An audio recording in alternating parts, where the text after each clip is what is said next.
All right, we should be live on LinkedIn, live here. So, welcome everybody to our April What's the Buzz monthly chat series. So glad you are here today to chat with us. Just a reminder, this is the second Tuesday of every month at 4 o'clock Eastern Time for roughly 20 minutes, where I try to bring insights, trends, tips, and tricks, things going on in this space, what you need to know and learn, and just keep you informed and educated. And so very excited today to have Troy Hollings on from ConverSight to talk about why your next top supply chain hire won't be human, because we all know AI is quickly evolving, right? It's going into everything. Our ERP, our ISV solutions, are things we use at home. AI just seems to be taking over in some way, shape, or form. But we want to talk all about it, how it is in our space. So welcome, Troy. Thank you. Appreciate you having me. Yeah. Would you like to tell a little bit about yourself before we get started? Sure. Yeah. Troy Hollings here with ConverSight.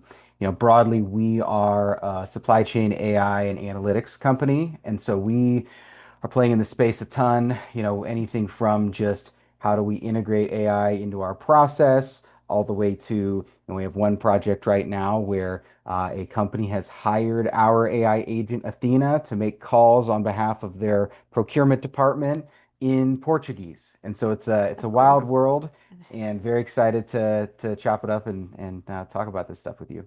Awesome. So obviously the title says your next top supply chain hire won't be human. What does that actually mean in practical terms? Yeah, well, I think first you're very good at marketing, so it's a very good title, but I think just in general, the statistic that I heard 6 months ago, 8 months ago, that I just can't get out of my head is that the U.S. software market is $300 billion. So really big. We're all in that market right now, but the labor market is 12 trillion. So think about how much Interesting. bigger the labor market is than the software market.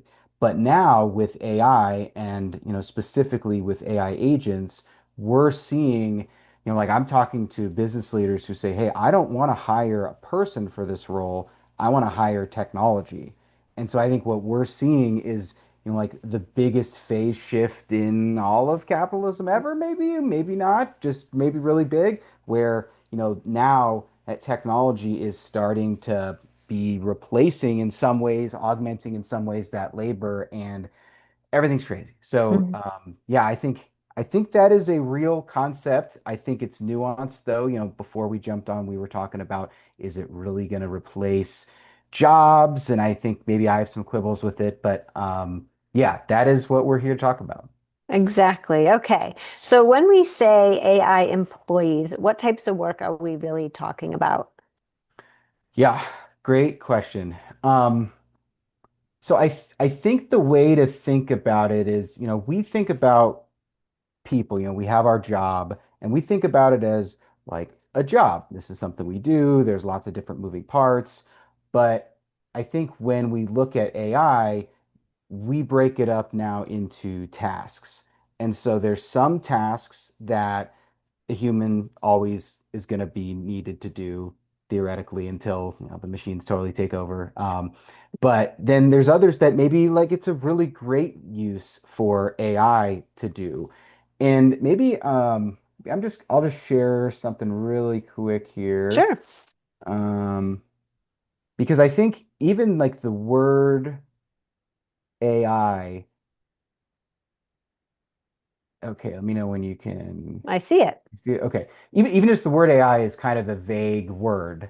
And so when we're thinking about AI, there's a few different layers. And, this first layer is just you have an AI assistant. This is your ChatGPT. This is your, inside of ConverSight, we have an AI agent, Athena, where you can come in and ask questions like, show me all the SKUs with less than 10 days of coverage in the Northeast. And, this is I think 2 or 3 years ago, everybody was worried that, the chatbots are going to be everywhere. So this is the chatbot. And so, when we're thinking about what types of jobs and tasks can that do, well, maybe like customer service could be a great example of like a chatbot. I remember long ago in a dark time, I was an SDR, and my job was to just monitor the website for any time anybody would chat and immediately follow up with them. Like, maybe that would be a great use case for like an AI. But then as we go kind of up this level, that second one is okay, maybe there's things that we think that the AI can be in charge of, that they can orchestrate, that they can automate. In this example, is, every day we integrate data from these different systems for one of our clients, and that's kind of happening on its own. There's some guardrails, but like that process is happening. Maybe now we go to this third level, Copilot, and this is where, like again, just in the example of ConverSight, we're helping people do demand forecasting. And so what that a lot of times would look like back in the day is, you do a bunch of statistical modeling, you look at all your SKUs, maybe you're even doing it in Excel. Here we have software, but also we have an agent that can come alongside you and help you. And then going to like that fourth phase, AI workforce, this is, that example I brought up first, where, the company that we're working with, they're big giant manufacturer, which means they do lots and lots of orders of raw materials, okay, which means that they have long supplier lead times, okay, but if the raw materials are late, production stops. Well, that's a big problem. And so they have Hmm. all these really highly paid procurement people that a huge portion of their job, or you could say the tasks in their job, is to call their suppliers and say, "Hey, did you get that order? Did you get that PO? It's late. Can we have a discount?" And so we're able to automate, portions of all of that. And so long way to say, I think when we're even saying AI, there's multiple different flavors and layers. And I think when we really see this deployed in the real world, it's all four of these are running simultaneously in some fashion. Yeah, I agree. And I feel like this, when we think about AI, is like finding all that data and pulling it out of the systems or whatever system it's pulling out, it just makes our job so much easier, right? So we're not doing the spreadsheets, we're not doing the analyzing and taking hours and hours and hours to find those numbers. We're having AI help do that. So it definitely saves time. Because I know I wouldn't want to go into the weeds with numbers and finding out what we're short on for inventory Right. or what we, right? Or making those phone calls. Like, how about collections? Like, Oh, that's obviously, a perfect use case. who Yeah. wants to do collections and No, you no, know? I sat long ago. I said I worked at Angie's List and I sat next to the collections people, and I don't think I've met a sadder group of people. So I agree. Okay, so where do you think teams are currently spending too much money on when it comes to that manual reporting or investigating analysis? So I thought you were going to go a different direction. I'm just going to Oh, answer the other question. what is the business No, model? no, no, no. I think so. I thought you were going to say, where are people spending too much money and effort when I think about AI? And so maybe let me just comment about that, and then I'll comment Yeah. about the kind of the manual, because like before I got to ConverSight, so we're a platform, we're a software company. We have some very specific use cases that we solve with for AI. But prior to that, I was in, more general consulting. And I think one of the hardest problems is it's really easy to get AI to do cool party tricks. It's easy to get, AI to automate an email and write something. But I think people are spending a ton of time just trying to have AI do everything, even to the point of hiring, like you go hire a consultant who come in and help you figure out how you're going to deploy AI. I mean, I think we see so many of those pilots not even make it to the first phase. And so I think for us, it's surprising, but like one of the harder problems is how do you actually get real business ROI from AI? So that was what I thought you were going to say. I guess to your other question, from a how are people wasting too much time on gathering data? Is that roughly it? Mm-hmm. Yeah, I mean, I think that even with a lot of these systems that we've got right now, Acumaticas of the world, um, I think we're still seeing a world where people have data in a bunch of different places. And so I think that just the data cleaning, getting it out, reconciling it with their CRM data, especially if you have something you want to look at on a repeated basis. Like I think Mm-hmm. that just the investigative process of getting to where you've got your data in a way that you can even use even basic analytics, but Yeah. use AI is like that is a decent effort that I think I don't know if people are wasting a lot of time, but they're spending a lot of time. Yeah. Or yeah, and like you said, like they could be technically wasting time trying to figure out where AI fits into their business, right? And Right. what AI agents they need or what AI technology they need or hiring that consultant, right? So that could also take up a lot of time, the time Hmm. suck as well. And I think you should start small and just figure out, hey, what's one goal that I want to know and help have AI help do that. And then once you've done that, then move on to the next piece. Hey, or or go into each department and figure out, okay, where are the gaps, where are the loops, holes, where can I pull, what data do I need to pull? How can I make my job easier? How can I make this team's jobs easier?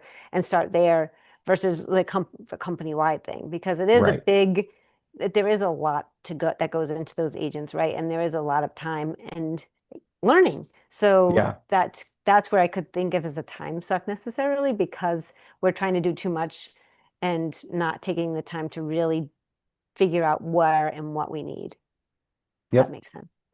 Agreed. Okay.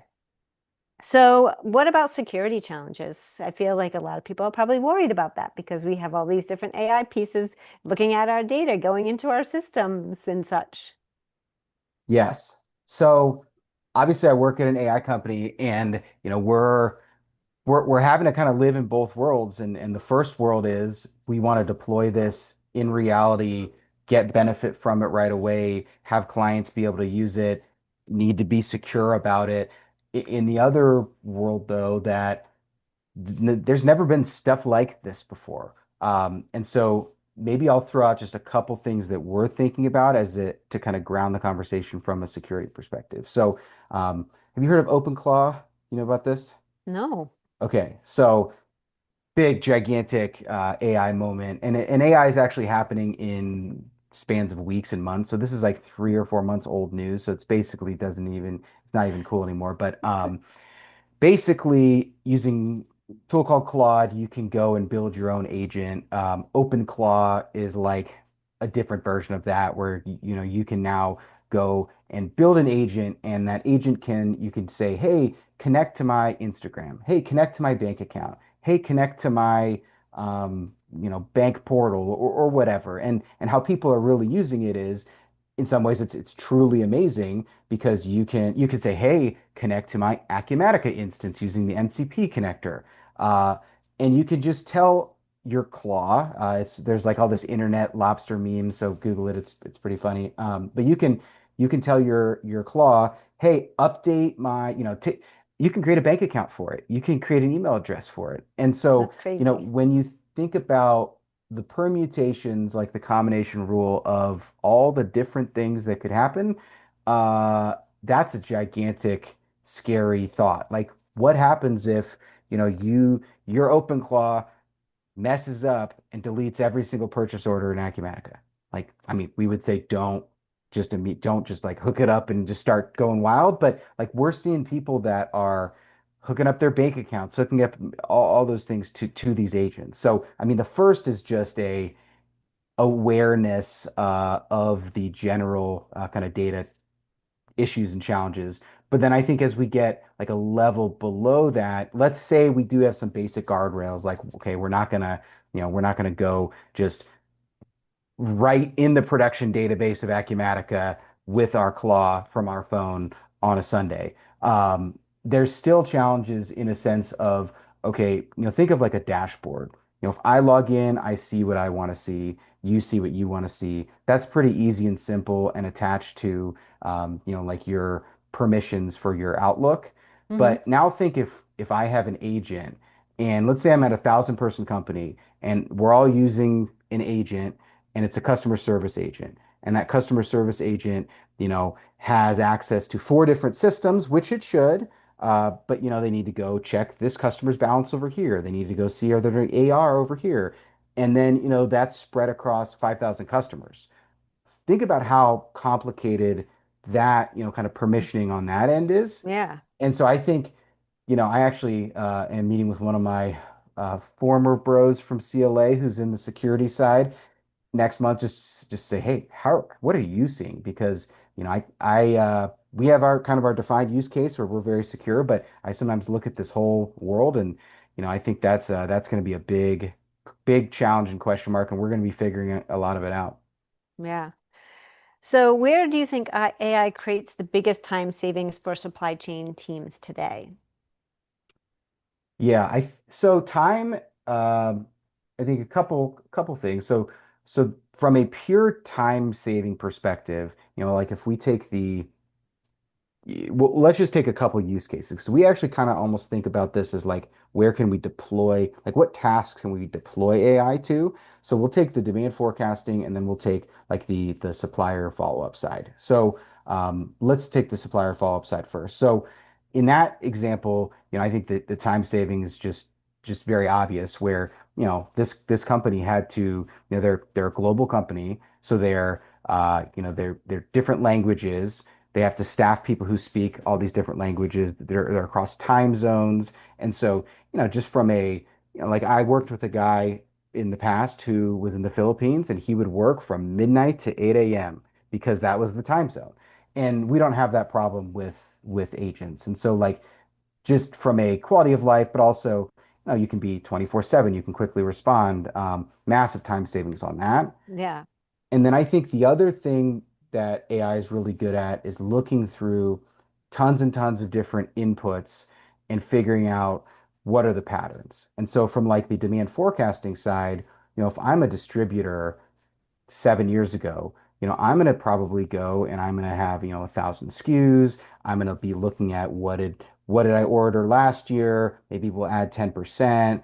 And I'm going to just apply like some basic rules of thumb across all of my SKUs.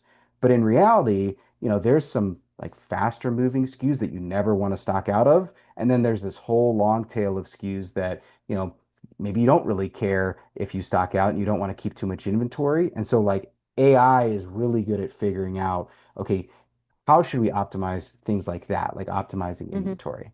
Yeah, I feel like that's a huge time savings. Hmm.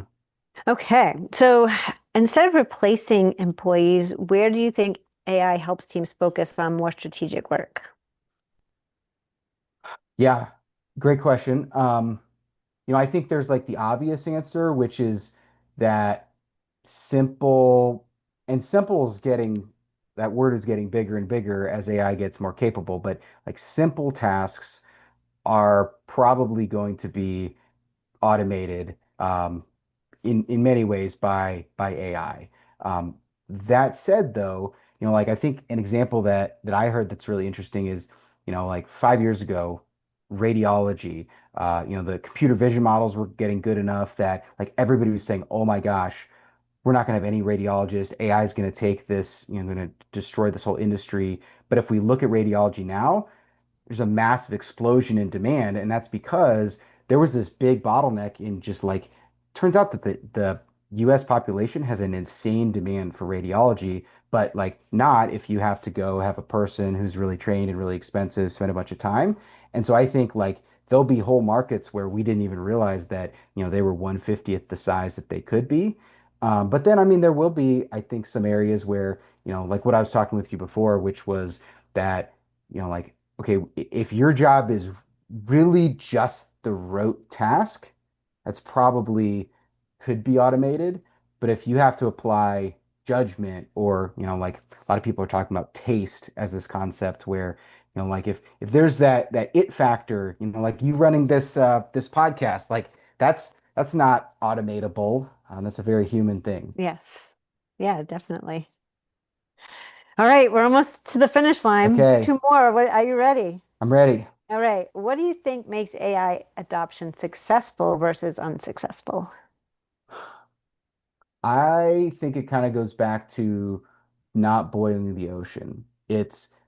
There's it's a surprisingly hard problem to figure out even with all of this awesome technology, where you can get a true business ROI.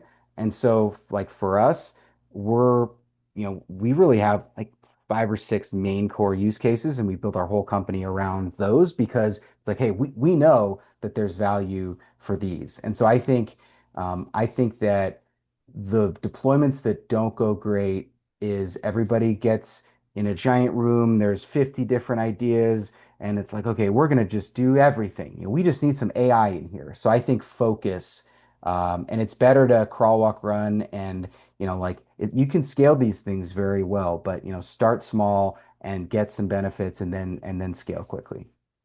All right. Last but not least, how do you think AI will continue to evolve in the supply chain decision making? Um, I think that we're going to see. I mean, I really do think that we're going to see a lot more AI employees, especially for these larger companies that are, just constrained by the administrative kind of follow up. And, I've heard it described as like the messy inbox problem, where, you imagine this inbox, maybe it's an AP inbox, or maybe it's just like a thought experiment. But, a lot of times there's a person who has to look through, okay, we got a new email. Oh, it's this customer. Oh, we got another email. Oh, that's a response to this thread. And that concept applies everywhere. Oh, well, hey, my PO's late and I've got 8,000 POs and 50 suppliers, and like there are different due dates and timing, and like that's a great place where AI has no problem with that complexity. So I think I mean, it's the title of the Yes. podcast. I think that we are going to see more and more hires that are AI agents. But I also think that if you're good and if you're, operating in the realm where you're really applying value to what you're doing, I think that people are just going to be using AI to do the radiology example as opposed to getting, totally automated. Though I think there will be some of that. Yeah, a little bit of both, I think, definitely. All right. Well, thank you so much for joining me this month to share your insights on AI and the supply chain. I truly do appreciate it. And thank you everyone for being here with me this month, What's Buzz Monthly Chat. Stay tuned for the next one, and we will see you soon. Bye, everyone. Okay. Thanks, team.